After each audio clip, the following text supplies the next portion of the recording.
Pod. Rugby pod. Hello and welcome back to a brand new 6th season of the Rugby Pod on Spotify. I'm Andy Rowan. Big Jim and Goody are with me as usual. We'll be catching up on some of the rugby news from over the past few weeks, looking ahead to the start of the new premiership season this weekend and getting the guys' predictions as well. Then we'll be having a chat with Racing, Scotland and British and Irish Lions star Finn Russell. So settle back, enjoy and make sure you've subscribed on Spotify. This episode is brought to you by Clinique. The new Clinique Smart Clinical Repair was designed with a panel of scientists and dermatologists. It's an expert blend of peptides, potent retinoid, and hyaluronic acid concentrate with a 32% visible reduction in stubborn lines in 16 weeks, clinically proven. Also love Clinique's clean philosophy. No parabens, no phthalates, no fragrance. Receive 15% off Clinique Smart Clinical Repair Wrinkle Correcting Serum with code SMARTSerum15. Only at Clinique.com. This episode is brought to you by Casper. When it comes to a better night's sleep, Casper's new cooling collection has you covered. Casper's mattresses with new snow technology, hyperlight sheets, lightweight duvets, and breathable mattress protector are all designed to work together to prevent overheating and keep you cool and comfortable. Focus on tomorrow. Let Casper handle the rest. Explore all Casper products, mattresses, sheets, pillows, and more at Casper.com. How's the off-season been, guys? Interesting. How was yours, Jim? You look happy, you're smiling. You know, you had your ups and downs last year, didn't you, son? You know, some we all weeks had our ups, Andrew. We all had our ups and downs. We didn't get 4 holidays like your good self, and then 2 more in the off season as well. But thank you for asking and visually looking at me, thinking, "You look unbelievable, Jim. You look tanned. You look big. You look shredded. You look hung. All them things, all them positive things that you put into the mountain pot." It's Andy Rowe Stag Do in a few days, lads. That's why I'm so happy. Not because I'm necessarily back on the Rugby Pod for a 6th season. Can you believe it's been 6 years? How are we still here? How are we here talking about Bush and talking about the stuff that we talk about, and we're here for a 6th year? I don't look a day past 50, lads. Well, mate, we've aged a little bit, and my weight has probably gone up a stone for every year we've done it. But it is great to be back for a 6th season, and it's amazing. Wherever we go, wherever I'm going now, I was on holiday in Portugal, people loving the podcast. And Jim, here's one for you. Off-season, holiday, of course I did. Walk into the hotel, and this isn't a promotion. I didn't get anything free. I paid to stay at this hotel, but the Conrad in Quinta del Lago is an unbelievable hotel. I had an amazing holiday there. First person I see as I walk into the reception, Jim, as I'm on holiday, Johnny Sexton. Again? You said that before. I promise you. That's I last did. season's story, mate. No, I promise you. So it's kind of weird. So last time I saw him there was 2019, just pre-World Cup when they were out there on camp. The first person I see, I'm walking in, I'm shouting at the kids. I'm like, just stop running. You're going to get hit by a car in a minute. Whatever you're saying to them. And then the first person I see is Johnny Sexton. Then you go into Cool Dad. You're like, kids, just relax. Mum, you take over. And I was just having a chat with Johnny Sexton in reception. The first thing he said to me is, why is Jim Hamilton such a cunt? No, he didn't. He said that again, didn't he? He said that again. No, he was joking. But he was on good form. And yeah, it was just Andrew, interesting. So we've aged 6 years, but probably, I'll probably age 10 years in 6 years because of the pandemic. Now, Johnny, without being horrible to him, aged significantly over about a couple of years. He went from black hair to black and white hair to white hair. Then now he's got black hair because he's dyed it. How was he looking? He was looking good, actually. And I sat there by the pool. And if you remember, Jim, if you can cast your mind back, I sat there by the pool and sent you a picture of the difference between an international superstar having a burger by the pool and then an Irish rugby player having a bowl of fruit. You sent me a picture of your feet. Have you got gout or not? Or is that swelling?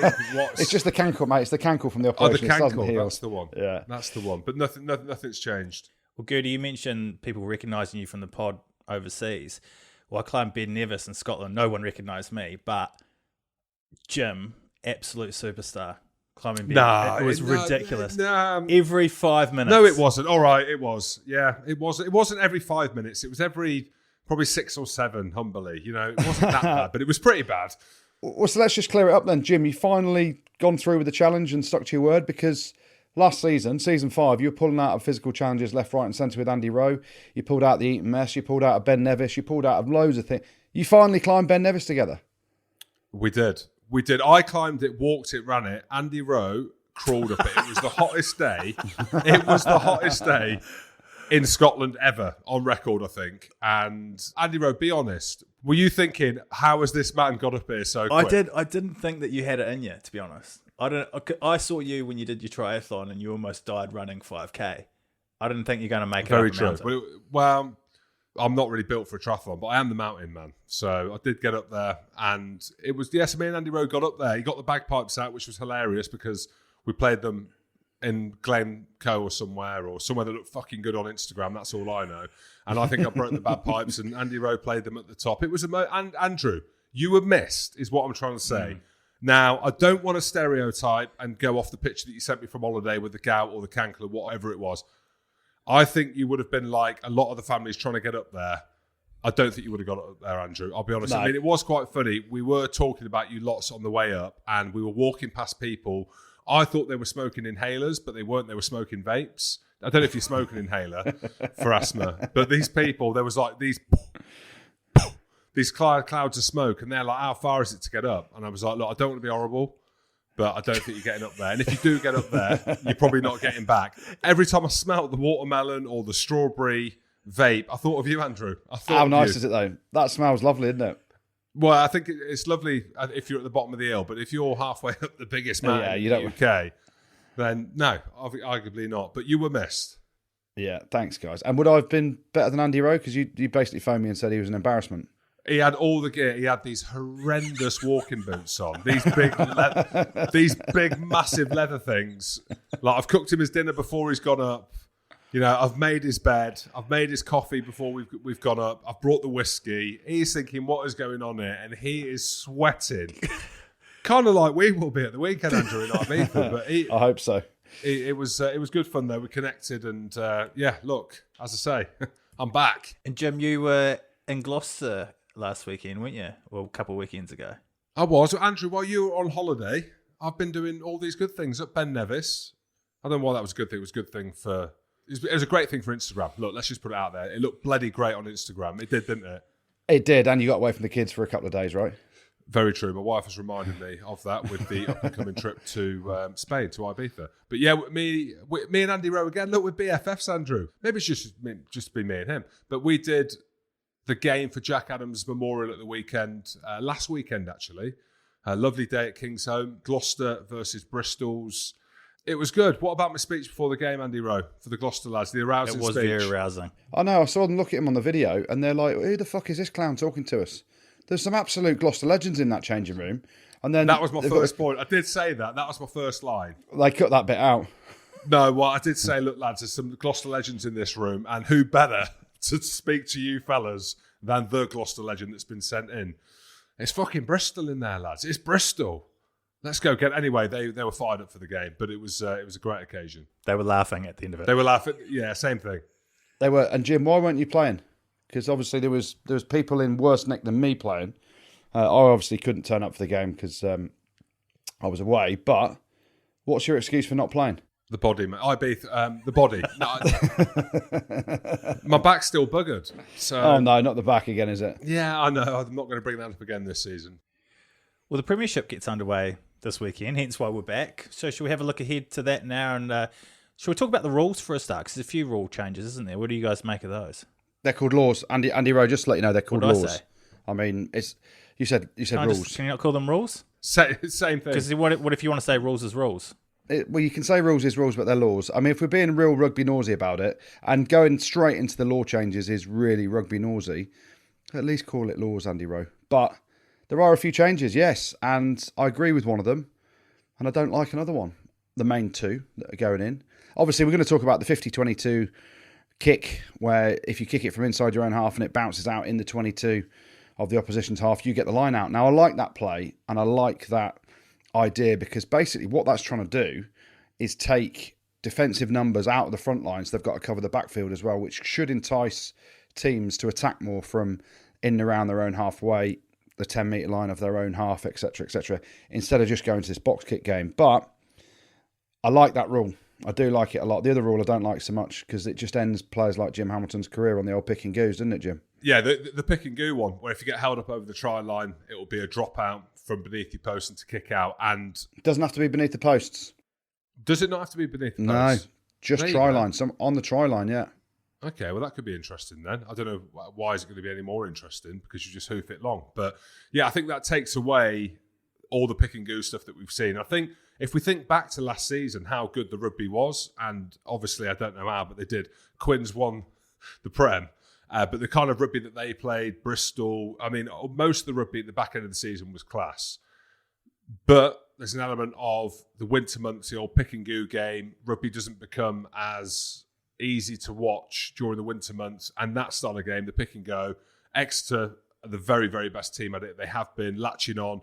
Chatted to Christoph Ridley at the game, Gloucester versus Bristol last weekend. I was asking him about the laws, or the rules is rules, around obviously the pick and go. And he just said they're going to be hot on it to start with. The latching onto the players. Chatted to Kelly Brown about it as well. So I think there'll be a big shift in that because it almost became impossible to stop, didn't it? If you think about Exeter when they got close to the try line, you knew that they were scoring. You knew Luke Kawasaki was going over with three guys holding on to him. So I think they're trying to not outlaw it, but they're trying to move away from that. So it will be interesting. I like the 50-22 rule. I saw a few clips from Australia. Actually, Rob Carney, an Irishman, doing his thing. I quite like that. But yeah, I think everyone wants to try and see a quicker game. And yeah, I don't know. They'll be hot on the pick and goo, won't they, around the try line early on, I reckon. I think they're doing it, obviously, to increase the ball in play time. And my issue with the law that states if you get held up over the try line, you go to a goal line dropout for the defensive team. If you've got Franz Stein or if you've got someone that can hoof it 60, 70 metres, you'll just hold them up over the line. Then you coach your players to work your body angles so that when they are close to the line, you just get underneath them. And we know that's possible. You just got someone to well it down the field 60, 70 metres, and it's a defensive game again, isn't it? And I agree with the changing the latching rule so that there's not two or three guys pre-bound and, you know, going through the contact and there's dangers around that. And the one guy can latch now, but he's got to enter the ruck in the same way that everyone else does. So he's got to go through the gate and stay on his feet. You know, you see a lot of latchers that just go down to the deck together and it's kind of sealing off. So they're going to be hot on that. The big thing for me is just it's going to take some getting used to, isn't it? For teams, for fans, for everything. It's gone a little bit down the rugby league route of let's just hoof it, have a goal line dropout, six to go in terms of the rugby league. But, you know, Faz will be on fire with it, won't he? And the big thing, chatting to Christoph as well, which people listen to this might be happy to hear, is around the breakdown and attacking a fellow player's legs. Not that players would attack a fellow player's leg, but you'd go for the hinges and stuff. And again, chat to Kelly in depth about it because he's obviously coaching at Saracens now. They're not outlawing the turtle roll. And we saw obviously Jack Willis get badly injured with his ACL in that mechanism. But they're trying to look after players more so who are in them jackling positions. So hopefully that rule or law interpretation is enforced as well because some of the injuries around the breakdown, which again, going back to last season, was something that we spoke about a lot as well. And there's been a change at Bath as well. Sips is back. Do you reckon he could be the man to get them into the top four? Well, Andrew, if there's any time he's going to do it, it's the year one. And I say that because every time he goes to a club, his first year is unbelievable. So Bath are an interesting club. I'm sure we can talk about what some of the other clubs in terms of what players they've brought in. But I don't know, is Cipriani alone enough for Bath? It's interesting looking at his journey. I'm glad to see him back in the Prem. Love watching him play. Yeah. The way he left Gloucester, was unsure what he was going to do.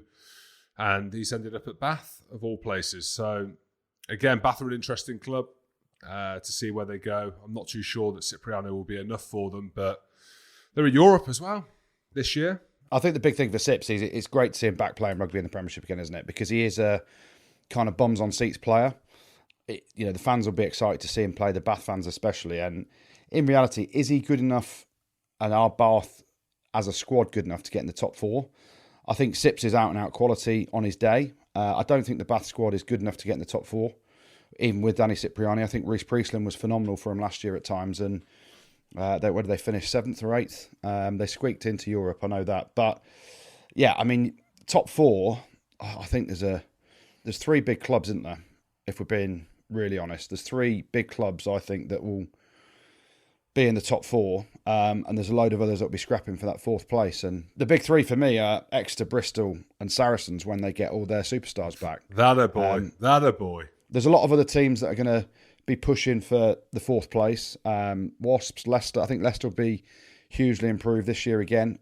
Wasps, Leicester, Sale. We saw the improvements in them last year. Bath and 1. Quins, mate.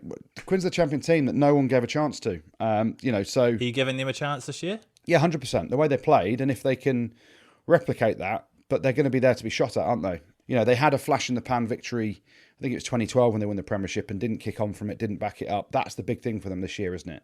It was a bit of a surprise that they won the Premiership to people, but an unbelievable achievement. I think they were 20 points down or something in the semi-final against Bristol's. And it was just it was a kind of movie script, wasn't it?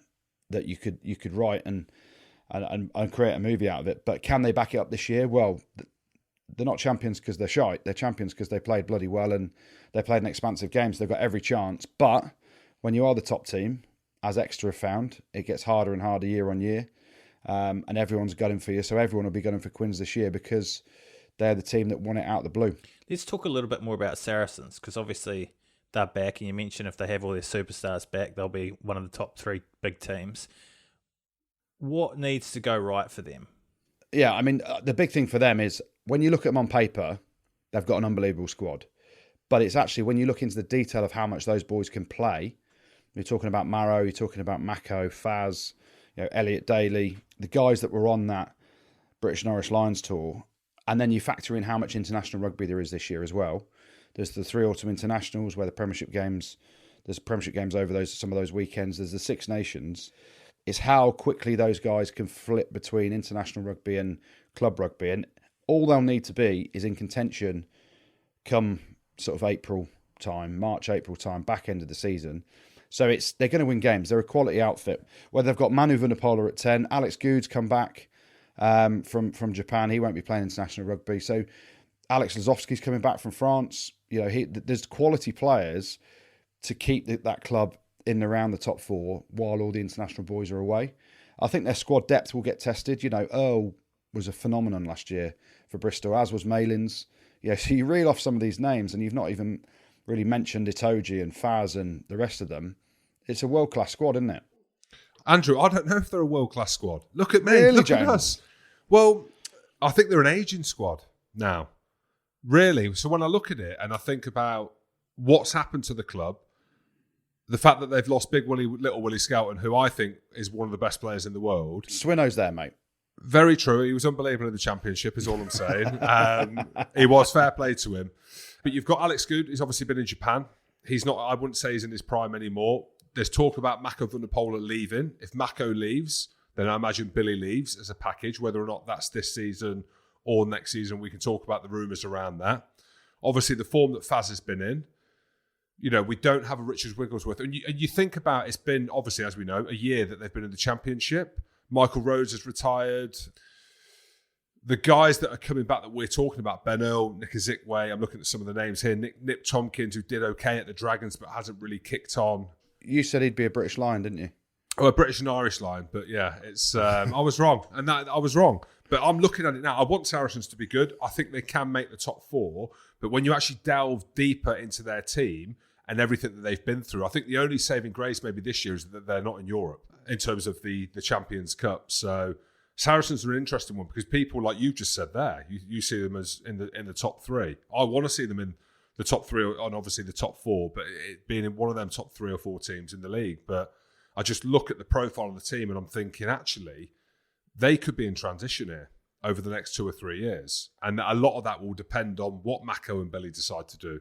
Do you know what I mean? What kind of form is Faz going to be in off the back of, which, without speaking for him, only going on basis of what we can see, probably the hardest time of his career in terms of his form and the pressure and the spotlight that's on him. So, you're hoping that Max Malins, the way that he played at Bristol, albeit he's been injured, I don't know whether he's going to be fit for the start of the season. Obviously, Ben Earl was brilliant as well. But whether there's a change of guard in terms of the likes of Quins, I can't believe I'm saying this, and Bristol, an Exeter maybe evolving on from last season. So I'm quite looking forward to watching it, Andrew, because I love my Ruggers. Do you want to talk more about Mako and Billy and the rumours around that and where they might be going and what your thoughts are? Have you heard much about this, Andrew? Well, I heard a rumour, but then I heard he's poo-pooed it, hasn't he? Post-World Cup, he's gone. He's gone to the highest bidder, hasn't he? I could see him and Billy going to Clermont for like a ridiculous deal, like a double whammy, like a duo. Yeah. So I don't think they'll leave pre-World Cup. The way the laws are written around eligibility for England, we're 2 years away from a World Cup now. So I think they'll both stay at Saracens for the next 2 years, and then they'll cash in as big a deal as they can as a collective in France somewhere where the rugby probably suits them as well, and that there's mega money still to have there. Can I see him going to Japan? Well, I mean, it's all about money then, isn't it? And coming from me, who, I can put my hands in the air, I was trying to take as big a deal as possible towards the back end of your career, because you don't know how many contracts you got left, and no one should begrudge them for looking outside of Saracens. Every player should be doing the best for them and making the best decision for them and their family at the time. And I see them both finishing the next 2 years at Saracens, going to a World Cup. England have still got aspirations to win that, and they're part of that group at the minute, whether Eddie makes big changes or not. And I see them cashing in, unless an offer comes in beforehand that they can't resist. Well, let's get some clarity then, because Gertie, you chucked out a few teams of who you thought was going to be in your top four. Let's get your top four from both of you on who's going to finish in the semi-finals this year. I don't know if Exeter are going to make top four. God, there's a headline there. Really? I'm going to go Sale. Yeah. Leicester. Oh. Harlequins and Saracens. Maybe not in that order. Yeah, I know. So no Bristol. Oh gosh. No Exeter. You've been decisive.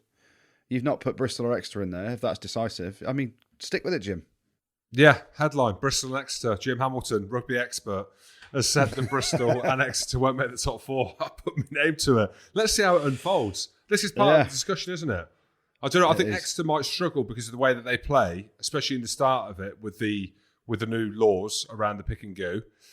I think Sale, because half the team South African, and I love Alexanderson. Leicester, I think, are now on the upward curve. Genji, the baby rhino, is obviously captain, skips. Freddie Burns, friend of the show, is now there. Jasper Wiese, they've got a South African contingent. Saracens, I think they have got the quality amongst the squad to scrape into the top four. And Harlequins, because we're a champion team, So I don't think it's as clear cut in terms of the three best teams that you mentioned earlier. So they are my top four. But watch out. I can't believe I'm going to say this. Watch out for Worcester. Out of all the teams, if you say who's been busy in pre-season, it's the old Worcester, it's the old Warriors. Now I can't see it. I'll tell you what, I'll eat my boots. I'll eat my Timberland boots if they finish in the top six. But in terms of players that they've signed, Duhan van der Merwe, obviously Rory Sutherland, 2 British and Irish Lions, Willie Hines, Owen Williams. Owen Williams is a big one, I think. Owen Williams is a big one for him because if he's fit, he's class.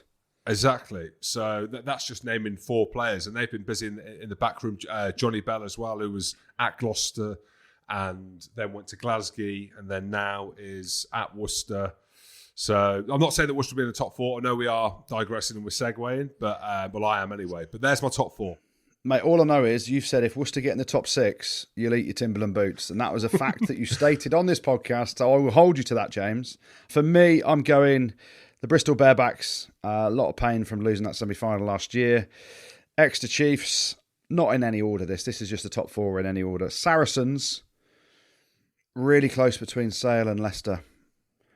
I'm going to go Leicester because it's my old club. Oh. So that's my top 4, Jim. There's a few big games on this weekend. Any in particular you guys are looking forward to seeing? Well, obviously the first one. Yeah, Bristol's against Saracens. You think about the Bristol boys, they must have had a brutal off-season and a brutal pre-season because when you're 15, 20 points up or whatever they were in that semi-final against Quins and then you lose it, there's a lot of pain there, isn't there? And then for the Sarries boys, I know they went over to Ulster and won, but they got hosed last week, didn't they, by Ulster as well, down at the HAC. There's a lot of eyes on Saracens to see how quickly they bounce back to be a team at the top end of the table. So it's an amazing game to start off with. A lot of hurt from Bristol. Saracens with a point to prove around them being back at the sort of top table. So that's a huge game to watch out for. Leicester Exeter, because Leicester at home, back at Welford Road. It's not called Welford Road anymore, is it? They've got a new name. Matoli Woods, Welford Road, isn't it? Basically, it's Welford Road. Look, mate, two Tigers legends on it. It's just, we'll know it as Welford Road. Well, it was called that on a Monday night under the lights anyway. We used to call it Welford Road. But for me, Leicester are the big one because we followed them last season. The changes that they've had at that club, they've changed everything. So Leicester, Exeter, Gloucester obviously at Northampton. Gloucester have got a tough start. Obviously Northampton first up, and then a 6-day turnaround. They play Leicester at home. So Gloucester, another interesting club, struggled last year. Loads of changes. They've got 2 tough games up front. But I love the Prem. Like, this is the thing. Every game's a big game. There's no relegation this year. So I don't know how that's all going to unfold. And well, that's the thing. There's no relegation this year, Jim, but someone's got to finish bottom. So we might as well say it now. I'm just gonna throw it out there first. Let's say it at the same time. Let's go at the same time. Okay. 1, 2, 3. Wasps. Gloucester. Oh, Wasps. You're dreaming, man. You think Gloucester? Yeah, Gloucester, mate. So I think it'll be between Gloucester and Falcons and Worcester, but Worcester have made some decent signings. If they gel, they'll be all right. But yeah, I mean, I don't know, mate. I'm going Gloucester. I just think they've lost some players.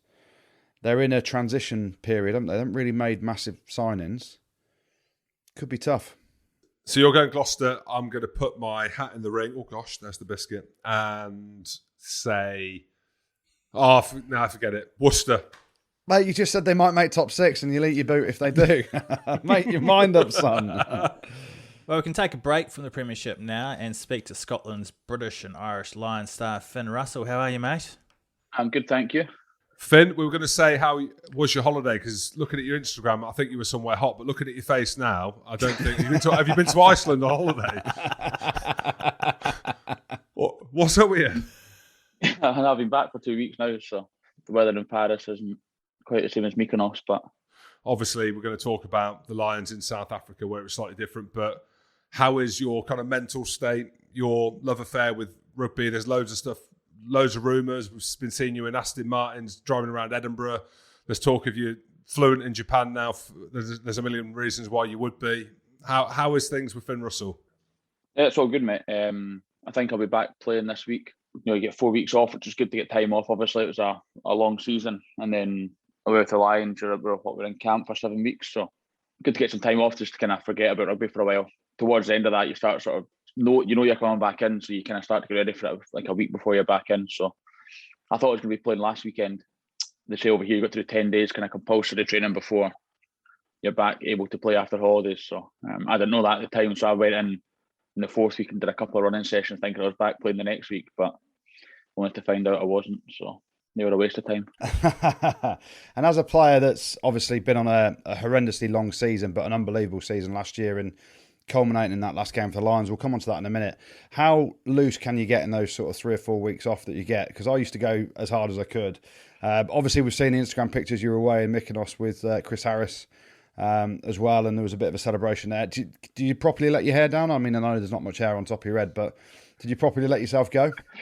Yeah, I like to kind of just sort of, I suppose, go out and party a little bit, and you've got to kind of forget about rugby and get away from it, get a bit of headspace from it. Everyone will do that in a different way. I think the first week that we were there in Mykonos, there was a few Irish boys there as well. So I had a few nights with them, and then, like you say, Chris Harris came over on a Saturday, so caught up with them a few nights. So the first week was good fun, and then the second week was more chilled, which was probably quite good. So I came back feeling pretty good, and then last weekend I was back in Scotland for a couple of days, seeing family and friends, which was good fun.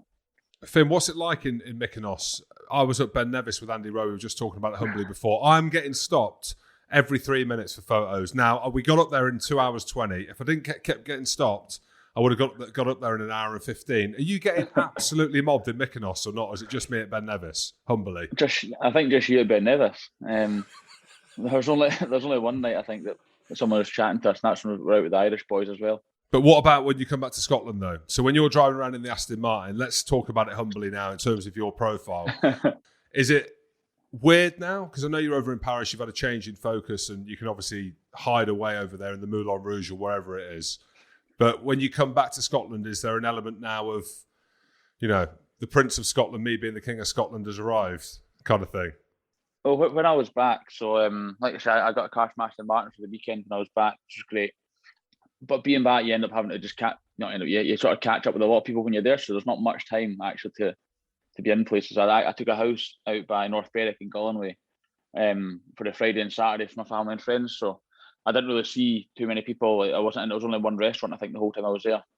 Apart from that, it was just at the house. Like Thursday night, I went for dinner in Glasgow, and a guy was chatting to me and he was like, "You're a legend, and then started giving me a hard time for a kick I did in the final test. And I was having my dinner, and this guy was like well underway, and I was kind of like, thanks mate, cheers. And, oh yeah, I should have done it differently. Thanks for telling me. I'll know that next time. You're making me sound like a right dickhead then to talking myself up going to bed. Never, aren't you? When you're humbly saying it happened to you one night. Never mind. Now the other 2 days, because I was out in Gullen, so we got golf and then just had dinner in the house, so it was pretty chilled. But good fun with the family and friends. Nice, mate. It's always good to relax. Well, let's hit you with the big questions then. Go back to the Lions tour.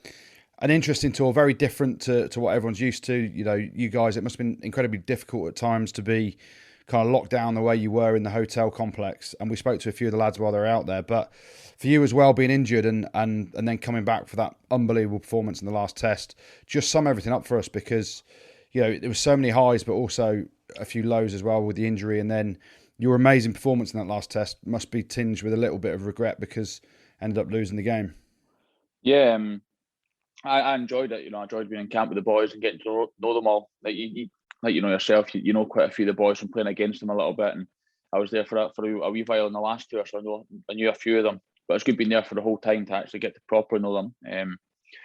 Although for me, I think the first week is when I actually got injured, and we just thought it was a bit of tendonitis in my Achilles. But then it was only after the Lions game and the midweek game that everyone had to change the whole team for COVID. It was only 2 days after that they scanned it and realised I'd torn my Achilles. So for me, it was kind of a bit frustrating because the first couple of weeks I was kind of not being able to go full on and 100% and training in the games, and then the Lions' second game they called me at 10 to 6, being like, "Can you play?" And at this point I hadn't trained all week and I wasn't playing, so I was staying in the hotel. And I was like, "Yeah, sure. If you need me, I can play." They're like, "Right, 10 minutes. Get ready. You were on the bus in 10." I was lying in bed watching telly, thinking I could just watch it in the hotel room and chill. So that was like, it was obviously different at things like that. If we had to be ready to adapt for anything. If someone got a case of COVID or anything like that happened, we had to be ready to adapt. But when we moved into Cape Town, it was pretty good. At the hotel, we had a golf course there. So, like I was saying, I wasn't playing because I was injured. So we were able to get out on the golf course on days off, the non-23, and have a hit. So it kind of kept us busy, even like instead of having to just been stuck in the hotel and kind of mulling over everything. If you weren't in the team on days off or afternoons off, we were able to get out and have a game of golf and just kind of have a laugh as non-23, which was pretty good.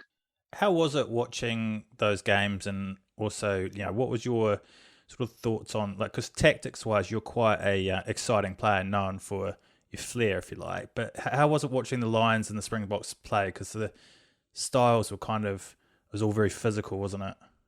Yeah, I think first test we spoke a little bit about how we could sort of test their fitness and come and kind of get them second half. We played the A game a week before it, I think. And second half we'd scored quite a few points against them. So first test we kind of thought if we're in the game at half time we should be able to get one up on them or get a few points against them. Second half and they tire out, which happened in the first test. And then second test I think we probably thought the same, and they came out really strong in the second half, which we almost weren't expecting.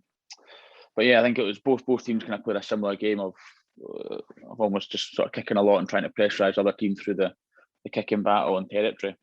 So in the stand, I would have played differently, but the strategy that we put in place for those two games, which was to kind of try and pressure them through the aerial battle and win that, and then if we manage to win that, we should be able to win the games. Which, like I said, worked in the first game, but just not in the second game. You clearly came on in that third test, and it seemed, and correct me if I'm wrong, but it seemed the tactics in that third test before you came on were very similar to test 1 and test 2. And you've come on and just, changed things and played the way Finn plays. Life is life. La, la, la, la, la.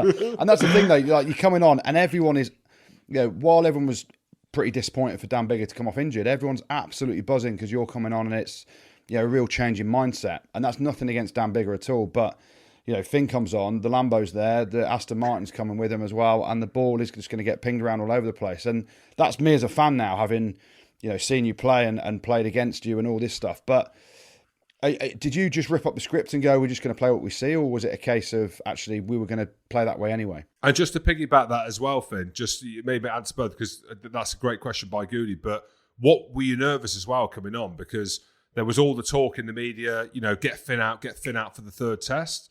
So there must have been a lot of pressure on you as well. Do you know what I mean? Knowing you're going to be on the bench, knowing that Biggs was injured, there'd be a chance you could get on early. So, just piggybacking Goody's question as well, how did you feel stood at the side of the pitch, about to go on early, knowing how the game was going, to then getting an early touch how you did, and the game just opened up?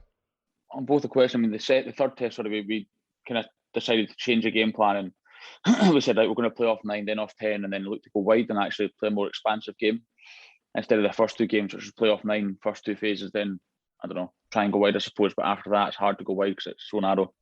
So for the third test, we'd actually decided that we're going to actually have a go and play against them and try and spin the ball wide, which, suits me. And I was just kind of excited, or when they named the team, I wasn't sure if I was going to be in it or not because I'd been injured for the last 3 weeks or so. And then, but I was just kind of chilled. I was like, if I get on for 10 minutes, get on for 20 minutes, I'll just see how the game's going and just kind of input or play whatever I think's best for the scenarios in the game. If we're ahead or if we're down or whatever we have to do. I wasn't expecting to get on after 10 minutes. And even when Biggs went down, I was just at the side chilling, thinking, no, you'll get back up. It's 10 minutes. You've got a sore shin, but it's fine. And the boy, I remember Bobby was like, Finn, get ready. He's down. He might be coming off. And I was like, you'll be fine. Don't worry. So I was just kind of drinking away some Red Bull, having a drink of my Red Bull, thinking that he'll be fine. He'll be up. And then he got up and he went back down again. I was like, oh, he's going to come off here, isn't he? So I was like, I better stand up and kind of shake a leg a little bit. I act like I'm getting ready. And then, sure enough, I was up, kind of just shaking my legs a little bit, still drinking my Red Bull. And then Bobby goes, Finn, you're on. And I'm like, oh, here we go then. So I was fine. I was like dead chilled. And like for me, it was the way that we planned to play that third test was to hold the ball and actually have a go at them. So I wasn't nervous. I didn't feel under pressure. I was like, just go out there and play the game and have a real crack at them. I'd seen things during the week and during the first 2 tests of how we can take them on and how we could score tries against them. So I just kind of went on there, kind of knowing how I wanted to play the game. And I remember in that third test when I came on, the first penalty we got, I kicked about 10 metres down the pitch, and it was like a rubbish kick. And I turned to Ali Price and just kind of made it, like, sort of started laughing to him. And he was kind of like, oh no, not one of these games, sort of thing. And I was just sort of laughing at him, like, oof. Let's see how this goes then. But no, it was, I don't know, I just kind of had fun out there, and it was not a great experience for me, but I kind of went out and had a bit of fun. Yeah, it looked like you did. I want to just ask about the Rassie Erasmus stuff. I know we're going over old ground here, but there's still a lot of talk about it in the media. And actually, I won't say who I spoke to, but there was a couple of people that were involved in the Lions camp that said they were affected, or they felt that the referees were affected by Rassie Erasmus's stuff after the first test. And you'd think that people, coaches and players wouldn't watch or listen to the media, but they clearly do. We were having a right old laugh about it here. I quite enjoyed the drama. Of course, we do a podcast, so we love all that kind of stuff. But as players in the camp, did you see all this stuff unfolding? Did you see it kind of blow up in the media? Did people in the camp think that the referees were affected by everything that went on with Rassie? Yeah, of course we saw most of it. For me, I wasn't playing, obviously, so it didn't really affect me. But I don't know if it's quite smart by him sort of taking the focus away from all the players after them getting beaten in the first test. If he takes the focus away from them all by doing stuff like that, which then maybe lets his own players kind of prepare and get ready for the game without the pressure being on them or the focus being on them that week. I'm not sure. So maybe it's maybe a tactic by him to try and help his own players out, and like you say, maybe just kind of throw a cat amongst the pigeons in the Lions in our camp. So yeah, I'd like to say for me, I wasn't playing in either of the first 2 games, so I didn't really think much of it.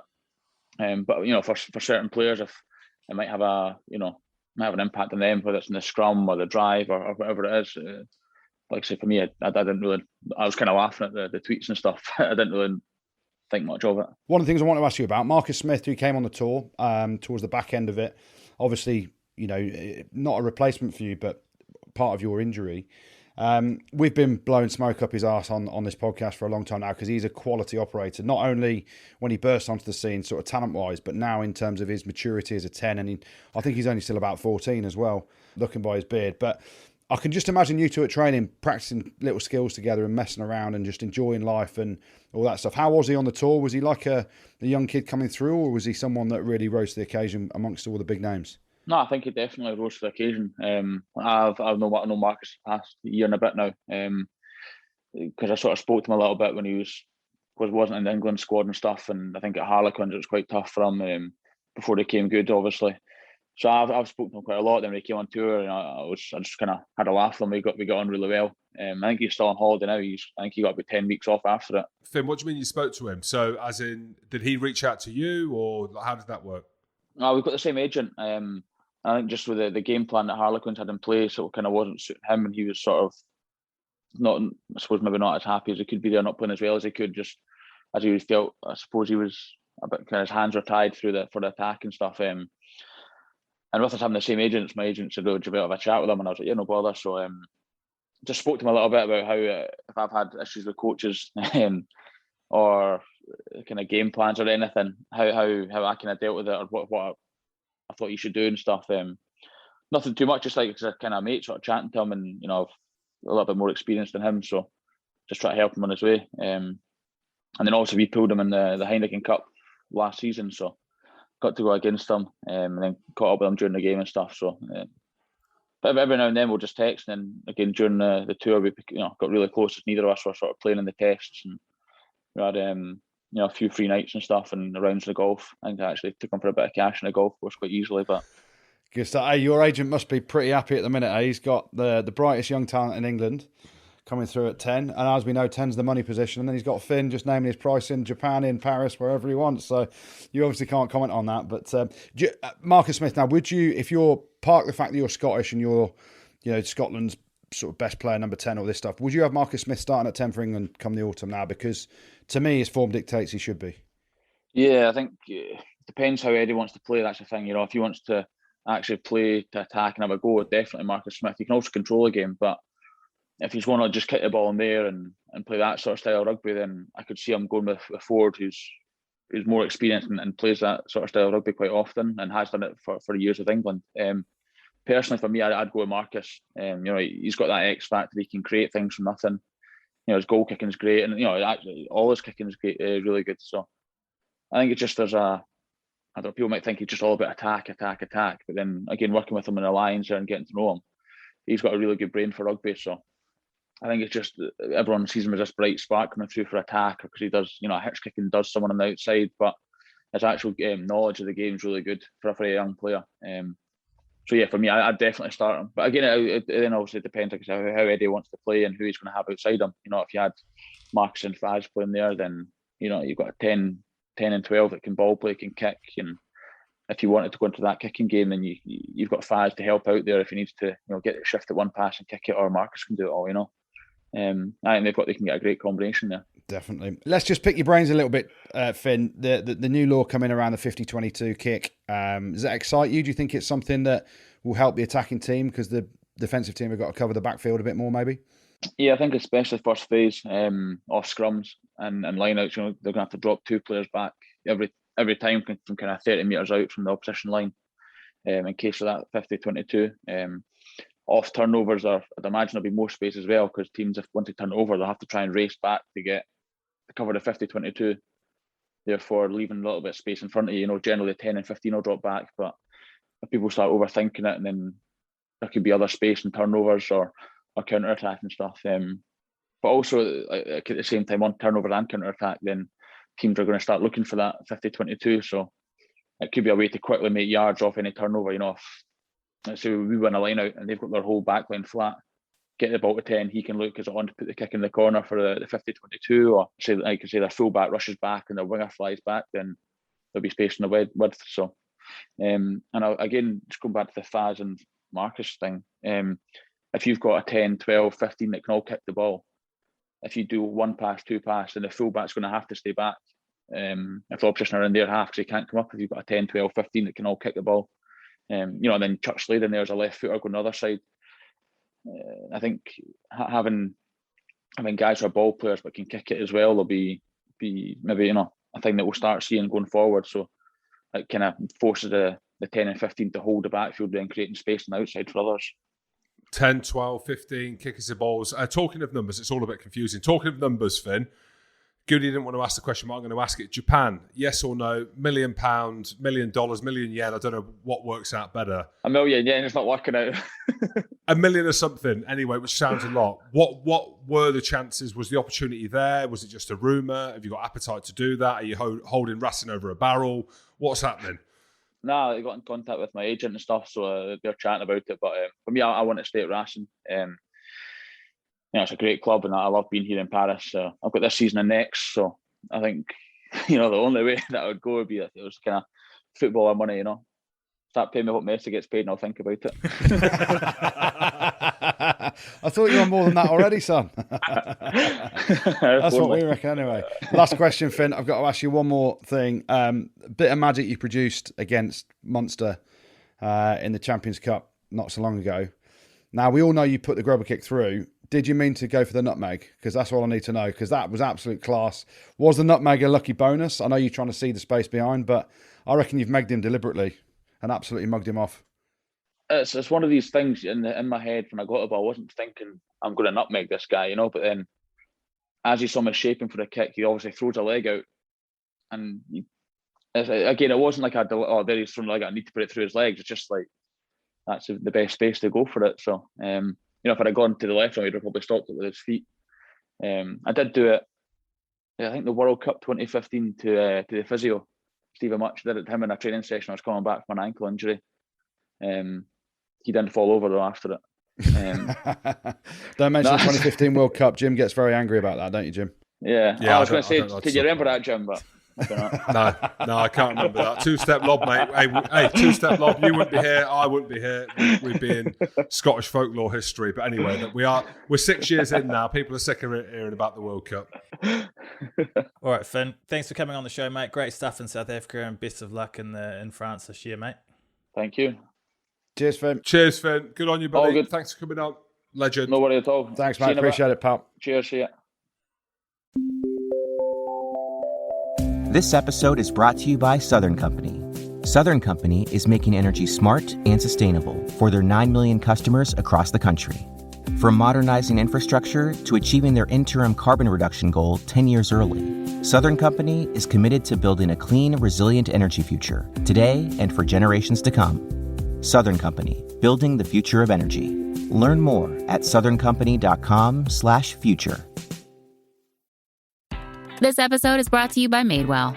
Good days start with great jeans. The denim experts at Madewell use premium fabric and the latest denim technology to make super comfy, never want to take them off jeans in fits and styles for everyone. In other words, your perfect pair is waiting. Ready to step up your denim game? Visit Madewell.com and use the code Spotify20 for $20 off your online jeans purchase. Terms apply. See Madewell.com/promos for full offer details. This episode is brought to you by Coke Zero Sugar. There's an all-new Coke Zero Sugar. And guess what? It has a new and improved taste. And here's the best part. It's more refreshing and more delicious. Try a new Coke Zero Sugar today to discover for yourself. Is it the best Coke ever? Try it first. Top bloke. Top bloke. Yeah. Absolute hero of a bloke, isn't he? Imagine just being as laid back as he is, but as good as he is. Jim, your skill set was pretty average for a second row anyway, but like he says, he doesn't feel pressure, doesn't get nervous. He's just loving his life, isn't he? And every reason to, on €1 million a year and playing the way he does, fair play to him. Driving Lambos, driving Astons. What a bloke, what a player. Gifted, Andrew, as you know, from a fly half perspective. And he's one of them guys you can't help not like him. Do you know what I mean? Looks like a bag of sick, and it's just, as a rugby player, I say that obviously joking. He trains very hard. He's again, without speaking for him, but knowing Finn and watching his evolution over the years, over our 6 years on the podcast. Do you know what I mean? We've spoken about it. We've had him on a few times. There's a part of him now where he realizes that it's business now, And as much as he smiles and he does whatever on the pitch, you saw that third test for the Lions. Let's pretend we won the game. That it means business. It means a lot to him. You look how he plays at Racing. You look how he's played for Scotland. The evolution in that in terms of his leadership. The fact that he chatted to Marcus Smith. People wouldn't know these things. Do you know what I mean? In terms of Finn Russell being able to have the ability to do that. So love the bloke. Class to have him on. First episode of season 6. And yeah, can't wait to see where he goes with it. Mate, his agent is making a hell of a lot of cash out of him and Marcus Smith for the next few years, isn't he? So fair play. Right, so every season we've had a couple of non-rugby related segments to mix things up, like the classic Riddle Me This and Japan Through Jim's Jap's Eye. So we've got another one for you this season. This one's called Guess the Goat. And we've got Andy Good. Not on this occasion. And we're going to run a challenge each week, and we'll keep score. Whoever gets to 6 points first wins. The loser will have to roll the dice at the Christmas party and do a forfeit. This week, it's a play on 20 questions. Basically, I have a sports star in my mind, and you can ask as many yes or no questions in 30 seconds. It can be current or a retired star, and you've got to try and guess the person in my mind. So, Jim, you're going to go first. You're going to have as many questions as you want, yes or no questions, and you're going to have 30 seconds. I'll answer yes or no to your answers, and you've got to try and guess who I'm thinking of. Okay, right. Okay. And it's only yes or no. Okay, and it's called Guess the Goat. Can I change it to Guess the Go At or not? Because that's what I'd always thought it was until someone said it's the goat. That's why the emoji was the goat. Yeah, Guess and the I had Go no At. idea. I thought it was the Go At. Guess the Go At. Yeah, it's Guess the Go At. Okay. And you ready? Your time starts now. Is it a boy? No. NBA? No. Football? No. Tennis? Yes. The woman who won the US Open, the young girl, 18 years old, Emily something. Fuck. No. Yes or no? Oh, no. No. Serena Williams? No. Venus Williams? No. Tim Edmonds' mum? No. Andy Murray's mum? No. Judy Murray? No. Oh, gosh. The lady with short hair, Sue Barker. No. She tennis. And I get a guess now. I get a guess. Okay, good. He take gets the the point. guess. Emma Raducanu. That's correct. Oh, that's what I said. The woman who won it. I forgot her You name. have to know her name, mate. You have to know her What name. did I say? You How could, did- Emily. I was under Emily. pressure. You said Emily. Oh. You said Emily. I meant Emma. Arguably though, look, in defence of myself, she could go on to be a go-at. She is not the go-at, albeit 18 years old to win the US Open. She looks like an Emma. What did I say she was? Emily. Emily, yeah. Yeah, she looks like an Emily. And God, how did I not get that? It's pressure. Mate, it is pressure. You wouldn't realise until you get there, Andrew, that 30 seconds, it goes quick. Your mind starts playing tricks on you. I know, I get it. Because I'm shaking my head. As soon as you've said tennis and he said yes, I'm like, it's obvious. Anyone that's lived over the last 3 days and seen any social media or any TV, or you must have been with your head in a cave somewhere, Jim, to not know Emma Raducanu. She's been everywhere. Yeah. Legend. I know she has, and I even like to tweet, and I'm sorry for that. It's got nothing to do with me not knowing Emma. It's to do with the pressure Emily. of 30 seconds. Emily. Yeah, it's to do with me not knowing Emily. Did Sue Barker play tennis? Yes. There we go. See, I know my tennis. Did Tim Edmonds' mum play tennis or not? I'll be under pressure next week because it is a different, like, honestly, I'm relaxed there listening to it. I'm reacting and it's fucking easy. As soon as you said tennis, I'm like, it's got to be that woman. Whereas I guarantee if I'd have done the same thing, I'd have been panicking. It's the panic that gets you in it. It is, yeah.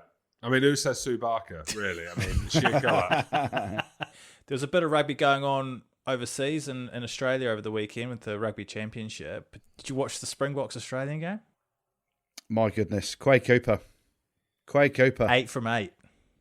Yeah, that's the difference, right? And there's been some stories, hasn't there, over the weekend around sport. So Emma Raducanu, Jim, that's the lady tennis player that won the US Women's Open. Obviously, Ronaldo back at Man United, scoring a couple. But the big story in rugby, obviously, Quade Cooper coming back into the Australian fold, and he's been in the squad over the last couple of weeks. But gets the start at 10. Man of the match performance, 8 from 8. Slots the winner with a clutch kick. It was kind of weird for Quade Cooper because it wasn't a Quade Cooper-esque performance that we're all used to seeing with the balls around the back, the razzle-dazzle, all that stuff. It was everything that you probably wanted Quade Cooper to do at times in an Australian jersey when he's trying to do all the flash stuff back in the day. He's playing against the Springboks. He's kicked all his goals. He's controlled the game. Kicking out hand was great at times. It was kind of an un-Quade Cooper-like performance, but the perfect performance coming back into a team at 10 that needed some direction and has been on the back end of a fair few defeats over the last sort of few months or whatever. And it was brilliant to see the clutch kick. How big are your spuds? Well, he's got massive spuds to slot that, knowing the whole world is looking at him. And especially after the Australian government wouldn't give him a residency and a passport over the last couple of weeks as well. So it's quite an interesting story, isn't it? So he's actually a Kiwi. Yeah, well, there you go. He's actually a Kiwi, but he's also he must be into not weird meditation and that stuff. Basically, I'm saying he's speaking in code. I read his Instagram or his Twitter, and he's obviously changed. Not that he weren't humble before, but I'm thinking rock and roll lifestyle is living the dream, which he obviously is. And then he's writing stuff like, over time, I've come to see that success is in the daily, not in the single moment. Although it feels great, a new day is already here. I don't get it. He's a philosopher, Jim. He's basically saying it's not just about that one moment, it's about every day, James. And it was when he wrote it was a new day. So we've woken up and they've already gone to bed and they're up again. And that's why it's a new day for him to win the day. Win the day, seize the day, win the day. Own the moment. Own the moment. Own it. Own the moment. It's like my speech. It's like my speech in the Gloucester changing room. That's fucking Bristol in there. Yeah, it's good to see. And they're about 50. They're about 60. That's fucking Bristol. Very similar to Quade Cooper. Yeah, it's good to see because Australia, everyone wants a competitive Australia team, and it was getting to a point where it wasn't a great outfit to look at in terms of competitiveness, was it? Especially when they're coming over to play England in November. So, brilliant for the Aussies. In other news, what do you guys make of the new World 12s concept? It was launched last week. Shite. Do you reckon? I don't want to sound harsh. I mean, look, I'm going to sound harsh. At what point, and again, you've got to think the people involved in this are high up the rugby echelons, up the tree, in terms of what they've done. Steve Chew, Ian Ritchie, Hansen, as in 3 massive names. And without being horrible was it Ian Ritchie who was holding the rugby ball in terms of the promotion when no one signed off these games? I don't know if anyone needs to sign off the games if it's playing professionally. They're throwing stuff out like the top players in the world. Who's getting the top players in the world in the global calendar that we've got now? You need to listen to Rob Baxter's 3 lines that he got quizzed on about it literally a day after it got released. Now, I don't want to be horrible. I don't want to piss on someone's fire. I mean, it could be an unbelievable fire, and I hope it is an unbelievable fire. We have got bigger things to worry about in rugby before we add in a new tournament with some rich guys that have decided to invest and think it's a great idea, and then start throwing out tweets like, "Oh, we've been approached left, right, and centre for sponsorship and commercial partners." Mate, at the minute, rugby's got a lot to worry about before we start launching a World 12s tournament in August, right? Where we've just chatted about on the podcast, and Finn mentioned it about Marcus Smith being on holiday and having 10 weeks off, and I was chatting to the Saracens fans about Jamie George, having to have an enforced rest even though he's not played and he's been on tour. I think there's too many games for players anyway.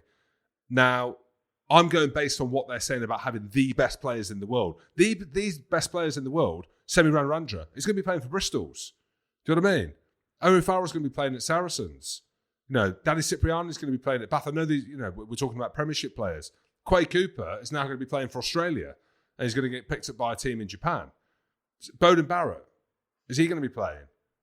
I don't know. Brodie Retallick, is he going to be playing? So it came at a very weird time for me, out of nowhere. So I hope that I'm wrong. I've pissed on the fire. What I say doesn't matter. So it's just my opinion. Well, it does matter because it's our podcast, Jim. When you've pissed on the fire, is it really dehydrated piss, like the real smelly yellow stuff, or is it clear because you've been hydrated because you've been? It depends. Pre or post Ibiza, I don't know. Just tell me which one. But either way, I'm putting it out, I think. Yeah. I think the frustrating thing about it is some of the boys that have come out and are behind it. So Gareth Davis, former Welsh chairman, Ian Ritchie, obviously chairman of the RFU, they're all the ones moaning when they're in the jobs about the global calendar. Steve Hansen, when he was head coach of the All Blacks, always talking about a global season, player welfare. And I get this thing of, and it's difficult for the players. You chuck 200 grand in front of a player for a 3-week tournament, he's going to want to play. But he doesn't care about his own player welfare then. Someone needs to control the fact that these guys, they're all contracted, as Jim said, Randrandra to Bristol. Everyone's contracted to a club. So there's then an insurance issue as well. Who's going to insure everyone? And it's all very well saying we're going to generate 150 million or whatever the number was, pie in the sky number.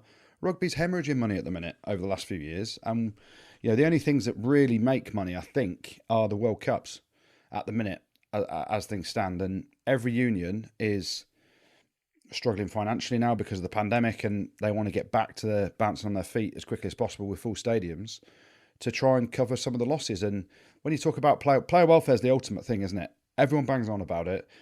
Where are you fitting this into the global calendar? Well, if you're doing it in August, that's when the Rugby Championship is. So how do you change that? And all the players are contracted to either a union or a club, or in some cases both. And it's, I don't see how it can fit in. Surely it's a pie in the sky idea where you've got some guys that have got a bit of time on their hands because they're not involved with rugby anymore. They've seen something like the 100 in cricket that they've tried to spruce up and spice up. And we've got the sevens as an alternative. 12s, what's 12s? It's, 5 more than sevens, Jim, for a bit of maths there. But it's, if you want excitement, pump a load of money into the sevens and let's build that up and let's keep the games separate, because we're just trying to blend something and change something for the sake of it and think there's a load of money going to come from it when I don't believe there is. All right, let's finish things off with the good, the bad and the ugly. Yeah, let's talk about French rugby then. Thomas Ramos scored a hell of a try and 16 points in Toulouse's 41-10 win over Toulon in the Cheslin-Colby derby. The weekend. Cast, they get a mention in the good, not only on the way to the game, and I hope people have seen this, a load of the big lads got out the bus because there was a car blocking the way. And there was about 6 or 7 of the big lads have gone out the bus as he's trying to turn a sharp bend, picked the car up, slammed it on the curb so the bus could get round, just got back on the bus and off they went to the game. And to top that, they go to Claremont and win 34-30. So a big tip of the slipper to the Cast boys. Some big news for all Wales fans. Gareth Hanscom finally made his return from injury for the Ospreys against Northampton after being out for 2 years since that horrific knee injury at Twickenham, August 2019. So great to see him back. We've had him on the pod. He's a cracking bloke and he's been through hell and back to get back fit. So, good news for all Welsh fans with Gareth Hanscom back fit. Let's go over to the USA. USA. They beat Canada 38-16 to overturn a 13-point deficit from the first leg and winning 59-50 over the 2 legs to move a step closer to qualifying for the 2023 World Cup. So tip the slipper to the USA boys. They now play Uruguay next month to try and qualify. We'll go over to the Southern Hemisphere. Andy Rowe, the All Blacks. It was about their second or third team, wasn't it? Yeah, their second team. They made a few changes. They put their second best fly-half at fly-half in Bowden Barrett, and he played like the best fly-half in the world. Talk to me about the offload after he's made that break. Oh, to Luke Jacobson. Absolutely ridiculous. Yeah. How good's he as well, Luke Jacobson? Quality number 8. Nickname is Shoulders, obviously, because he loves to put the hits in. Oh, you lads, eh? I get it. You lads are just straight banter. Shoulders like boulders. Yeah. Because they're big. Yeah, got you. Anyway, going back to New Zealand, a stunning performance by them and Bowden Barrett back in the 10 jersey. We're going to mention an Englishman, though, over in the Southern Hemisphere. Friend of the show, friend of mine. We messaged a little bit on Instagram and WhatsApp. But Luke Pearce, I thought his performance as referee in the Australia versus South Africa game was exemplary. Worked quickly with Matt Carley as the TMO. I thought they did really well together. So tip the slipper to Luke Pearce.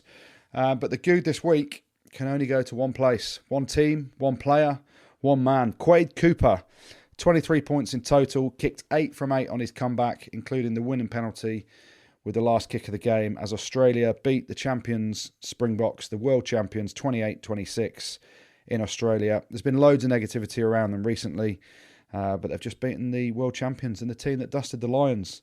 So great news for Australian rugby. They've needed it. The return of national leagues and leagues lower down the pyramid in the last couple of weeks as well is great to see. So good on Australia. The good this week goes to Quade Cooper. The bad.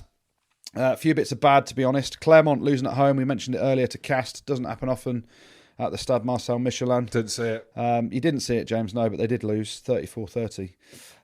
What else was bad? Andre Pollard, the complete opposite of Quade Cooper.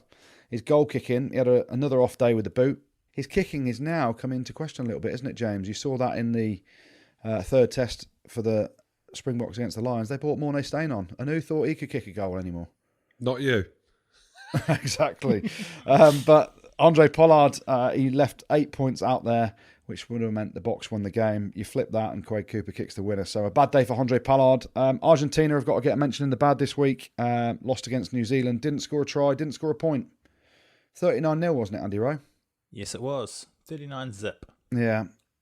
If you don't break the bagel, you get a mention in the bad. So not great from Argentina. But the bad this week, and it's our first show back. I know the news came out last week, but I'm just going to give it to the people that have come up with this idea around the World 12s. We've poo-pooed it. Jim's pissed all over it. Pre-Ibiza wee-wees and post-Ibiza wee-wees. We're not having it, are we, Jim? It's not down to me, but I don't think the masses are having it, to be honest. The masses being the powers that be that own the players. So, but I'm not having it either. I'm not hearing it. No, there we go. So the bad this week goes to the World 12s and their idea to try and ram another tournament into an already compact global season and not considering player welfare. The ugly. Only one bit of ugly, really, from the game this week, and it's really ugly. Former footballer Fabrice Muamba. Do you remember him, Jim? Yes. Had a heart attack, I think, on the pitch for Bolton. Said his 12-year-old son was subjected to monkey chants after scoring a try against Manchester Grammar School in a school's rugby game this weekend. No way. So, yeah, very disgusting scenes. And if it's true and it did happen, you hope that the appropriate action is taken by Manchester Grammar School and very harsh action needs to be taken. Thanks, Goody. And you guys have got a couple of shout-outs to finish off with, don't you? Yeah, I've got a big shout-out to John Mowbray, a.k.a. Croc, because of his wobbly teeth. I didn't know that Crocs have wobbly teeth. Did you? I think it's crockery. Oh, crockery? I don't know. Bag of chips, Chris Ashton, that's what we used to call him anyway. And everyone else who's been raising money for the RFU Injured Players Foundation recently. There was an IPF Vets tournament at Twickenham on Saturday involving Hammersmith and Fulham RFC, Ealing Finders RFC, Chiswick, Wimbledon, Rams, and Schnillians. Is it Schnillians? I don't know why. Silhillians, James. Schnillians. And they raised over £100,000, which is amazing. And if anyone wants to donate, you can still check the link on the RFU Injured Players Foundation website, and you can do it that way. Schnillians. Yeah, good stuff. Good stuff from everyone involved in that. Big shout out to Gordana Rugby Club. I was speaking at their 50th anniversary dinner at the weekend. Best player, Kane Sowry. Apparently he's really good. And then Ollie Slim is a bit of a legend. But what a rugby club. Gordano from Bristol, 50-year anniversary. They worked out it wasn't their 50-year anniversary. They were formed 130 years ago. Only in Bristol. Do you not know how old you are, kids? So big shout to the Gordano boys. Thanks, Goody. Thanks, Jim. And thanks to our new producer, Tristan. We've got a new producer. Do you guys even know that, guys?